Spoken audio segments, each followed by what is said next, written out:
السلام علیکم۔ مستند مفتیان کرام سے دینی مسائل کا حل جاننے کے لیے ان کے پورا سر بیانات سننے کے لیے سبسکرائب کیجیے MTM حمزہ آفیشیل چینل کو اور بیل آئیکن کو دبائیے تاکہ ہمارے نئے آنے والی ویڈیوز کے نوٹیفیکیشنز آپ کو ملتے رہیں۔ لائک اور شیئر کرنا مت بھولیے، دین کے پیغام کو پھیلانے میں ہماری مدد کیجیے۔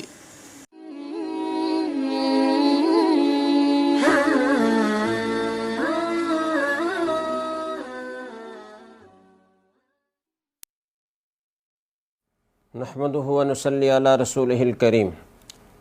JTR میڈیا ہاؤس کی آج 26 ذی القعدہ 19 اگست کی نشست میں قربانی کے مسائل کے سلسلے میں ایک اہم مسئلے پر ہم گفتگو کریں گے، وہ یہ کہ کس قسم کے جانور کی قربانی کرنا جائز نہیں ہے، یعنی کون سا عیب جانور میں موجود ہو تو اس کی قربانی نہیں کی جا سکتی۔ تو اس سلسلے میں چند چیزوں کو پیش نظر رکھنا چاہیے۔ ایک تو یہ کہ جانوروں کی عمر کی جو تفصیل شریعت نے بیان کی ہے اس کو پیش نظر رکھا جائے، اور اس میں تفصیل یہ ہے کہ بھیڑ، بکری، دمبا، بکرا یہ آپ قربانی کرنا چاہتے ہیں تو 1 سال عمر ہونا ضروری ہے۔ البتہ بھیڑ اور دمبے میں تھوڑی سی گنجائش یہ ہے کہ اگر وہ 6 مہینے سے زائد عمر کے ہوں لیکن ان کو سال کے دمبوں میں، بھیڑوں میں چھوڑا جائے تو فرق معلوم نہ ہوتا، وہ اتنے صحت مند ہوں، اتنے فربہ ہوں، اتنے موٹے تازہ ہوں کہ وہ 1 سال کے معلوم ہوتے ہوں، تو ایسے دمبے کی اور ایسی بھیڑ کی قربانی کرنا بھی جائز ہے۔ لیکن بکری اور بکرے میں 1 سال پورا ہونا ضروری ہے۔ اسی طریقے سے گائے اور بھینس کی قربانی آپ کرنا چاہتے ہیں، اسی میں بیل بھی آتا ہے، اسی میں بھینسا بھی آتا ہے، تو ان کے لیے 2 سال عمر ہونا ضروری ہے۔ 2 سال سے 1 دن بھی کم ہوگا تو قربانی نہیں ہوگی۔ اور اونٹ کی قربانی کرنا چاہتے ہیں تو 5 سال عمر ہونا ضروری ہے۔ 5 سال سے کم عمر اونٹ کی قربانی جائز نہیں ہے۔ تو ایک تو یہ عمروں کی یہ تفصیل ہے، اس کو پیش نظر رکھنا چاہیے۔ جب آپ جانور خریدنے جائیں تو اس کو ضرور پیش نظر رکھیں۔ بعض اوقات یہ ہوتا ہے کہ کوئی جانور تھوڑا کم عمر نظر آتا ہے، مالک کہہ رہا ہوتا ہے کہ یہ بکرا یا بکری 1 سال کا ہو چکا ہے، اور یہ بھیڑ اور دمبا یہ 6 مہینے سے اوپر کا ہے لیکن سال کا نظر آتا ہے، یا سال کی عمر وہ بتاتا ہے۔ تو بعض اوقات تو یہ ہوتا ہے کہ اس کے دانتوں کو معیار بنایا جاتا ہے، لوگ اس کے دانت دیکھتے ہیں، اگر وہ 2 دانت گرا کر نئے نکال چکا ہے تو سمجھا جاتا ہے کہ یہ 1 سال کا ہو گیا، اور اگر دانت اس کے 2 گر کر نئے پیدا نہ ہوئے ہوں تو یہ سمجھا جاتا ہے کہ یہ 1 سال کا نہیں ہوا۔ تو یاد رکھیں کہ دانت یہ کوئی معیار نہیں ہے، اصل دارومدار عمر پر ہے۔ بعض اوقات کسی جانور کے دانت دیر سے نکلتے ہیں، کسی کے جلدی نکلتے ہیں، تو اس لیے 2 دانتوں کا ہونا لازم نہیں ہے، بلکہ اس کی عمر کا 1 سال ہونا ضروری ہے۔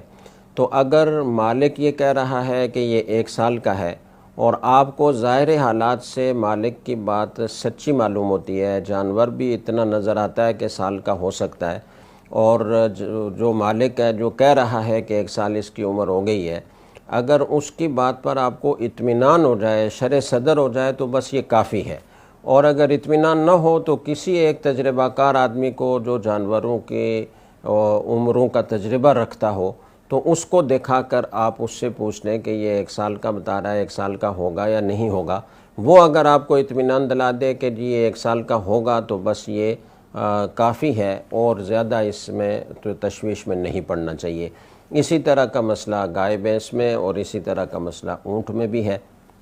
ایک تو عمروں کے بارے میں یہ بات ہے۔ دوسرا، کس قسم کا عیب ہو تو جانور کی قربانی نہیں ہو سکتی، تو یاد رکھیں کہ اگر کسی کے پیدائشی کان نہ ہوں یا نصف سے زائد کان کٹ چکا ہو تو ایسے جانور کی قربانی صحیح نہیں ہے۔ اسی طریقے سے کسی کی نصف سے زائد زبان کٹ چکی ہو تو اس کی قربانی صحیح نہیں ہے۔ کسی کی نصف سے زائد بینائی چلی گئی ہو تو اس کی قربانی صحیح نہیں ہے۔ کوئی جانور بالکل ہی اندھا ہے، نابینا ہے تو اس کی قربانی درست نہیں ہے۔ کوئی جانور کانا ہے تو اس کی قربانی بھی درست نہیں ہے، یعنی ایک آنکھ اس کی نہیں ہے جس سے اس کو نظر ہی نہیں آتا، تو ایسے جانور کی قربانی بھی درست نہیں ہے۔ دم اگر کسی کی آدھی سے زیادہ کٹ گئی ہو تو اس کی قربانی بھی درست نہیں ہے۔ تھن اگر کسی جانور کے نصف سے زائد وہ خشک ہو گئے ہوں اور ان سے دودھ نہ آتا ہو تو اس کی بھی قربانی صحیح نہیں ہے۔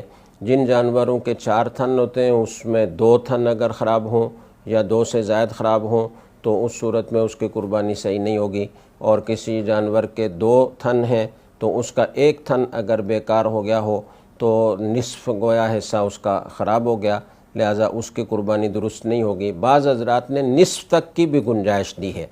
تو یہ تفصیل جو میں نے بیان کی ہے یہ اس روایت کی بنا پر ہے جو خود ظاہر الروایہ میں شامل ہے، اور علامہ شامی رحمہ اللہ تعالیٰ نے اس کو ترجیح دی ہے۔ ہمارے اکابر اور بزرگوں کی کتابوں میں 1/3 کی روایت بھی موجود ہے اور 1/3 سے زیادہ کی روایت بھی موجود ہے۔ 1/3 اگر ان اعضاء میں نقص پیدا ہو جائے تو وہ کہتے ہیں کہ اس کی قربانی درست نہیں ہے۔ وہ دوسری روایت 1/3 سے زائد کی ہے کہ 1/3 سے زائد اگر نقص پیدا ہو جائے تو ان کی قربانی درست نہیں ہے۔ تو کوئی اگر احتیاطاً ان روایات پر عمل کرنا چاہے تو اچھی بات ہے، لیکن گنجائش اس کی بھی موجود ہے اور یہ بھی پختہ روایت ہے، ظاہر الروایہ ہے، اور علامہ شامی رحمہ اللہ تعالیٰ نے اس کو ترجیح دی ہے۔ اس لیے اس پر بھی عمل کرنے کی گنجائش ہے کہ ان اعضاء کی جن کی تفصیل میں نے بیان کی ہے، اگر نصف حصہ وہ ناقص ہو گیا ہے، بیکار ہو گیا ہے، ضائع ہو گیا ہے، تو ایسے قربانی نصف سے زائد حصہ اگر ضائع ہو گیا ہے تو ایسے جانور کی قربانی نہ کی جائے، نصف تک کی گنجائش موجود ہے۔ اور اس کے علاوہ اگر کوئی جانور ایسا کمزور اور لاغر ہو گیا ہے کہ وہ اپنی قربان گاہ تک چل کر نہیں جا سکتا تو ایسے جانور کی قربانی بھی درست نہیں ہے۔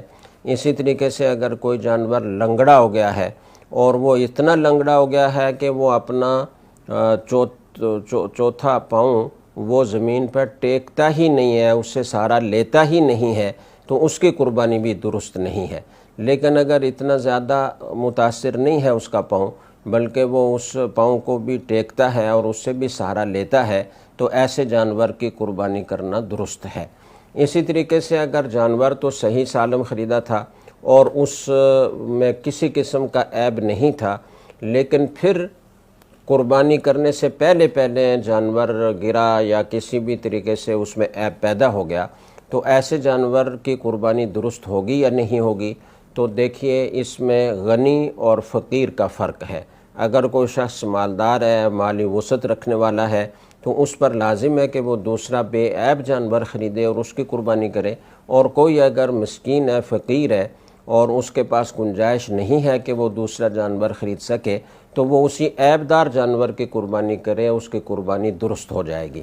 اسی طریقے سے اگر ذبح کرنے کے لیے لٹاتے وقت، گراتے وقت اگر کوئی عیب پیدا ہو گیا تو اس سے بھی کوئی فرق نہیں پڑتا، ایسے جانور کی قربانی درست ہو جاتی ہے۔ اللہ تعالی ہمیں صحیح قربانی کرنے کی توفیق عطا فرمائے۔ وآخر دعوانا ان الحمد للہ رب العالمین۔